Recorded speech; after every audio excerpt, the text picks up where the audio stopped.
பிரதமர் மோடியுடன் இளையராஜா திடீர் சந்திப்பு. தமிழில் வாழ்த்து சொன்ன பிரதமர் மோடி லண்டனில் வேலியன் சிம்போனியை அரங்கேற்றம் செய்த இசையமைப்பாளர் இளையராஜா நேற்று பிரதமர் நரேந்திர மோடியை நேரில் சந்தித்து வாழ்த்து பெற்றுள்ளார்.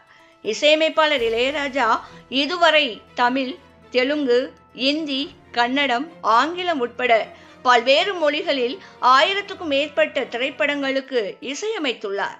இந்த நிலையில் கடந்த மார்ச் 8ஆம் தேதி லண்டனில் வேலியன்ட் சிம்போனியை அரங்கேற்றம் செய்தார். இதன் மூலம் முழு அளவிலான மேற்கத்திய சிம்போனி இசையை அரங்கேற்றம் செய்த முதல் இந்தியர் என்ற சாதனையை இளையராஜா படைத்தார். இந்தியாவிற்கே பெருமை பெற்று தந்த இளையராஜாவுக்கு பல்வேறு தரப்பில் இருந்தும் வாழ்த்துக்கள் குவிந்தன. இதற்கிடையில் இளையராஜாவுக்கு தமிழக அரசு சார்பில் பாராட்டு விழா நடத்த உள்ளதாக முதல்வர் மு.க. ஸ்டாலின் அறிவித்துள்ளார். இந்த நிலையில் நேற்று இசையமைப்பாளர் இளையராஜா பிரதமர் நரேந்திர மோடியை நேரில் சந்தித்து வாழ்த்து பெற்றுள்ளார்.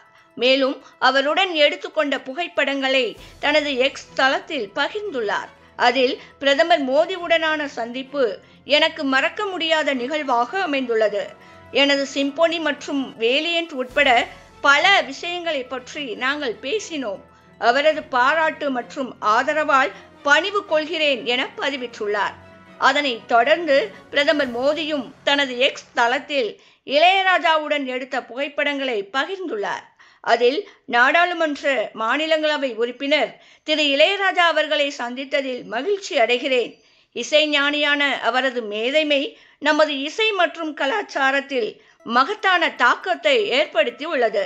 எல்லா வகையிலும் முன்னோடியாக இருக்கும் அவர் சில நாட்களுக்கு முன் லண்டனில் தனது முதலாவது மேற்கத்திய செவ்வியல் சிம்போனியான வேலியன்ட்டை வழங்கியதன் மூலம் மீண்டும் வரலாறு படைத்துள்ளார். இந்த நிகழ்ச்சி உலக புகழ் பெற்ற ராயல் பில்ஹார்மோனிக் இசை குழுவுடன் இணைந்து நடத்தப்பட்டது. இந்த முக்கியமான சாதனை அவரது இசை பயணத்தில் மற்றொரு அத்தியாயத்தை குறிக்கிறது. உலக அளவில் தொடர்ந்து மேன்மையுடன் விளங்குவதை இது எடுத்து காட்டுகிறது என்று பதிவிட்டுள்ளார்.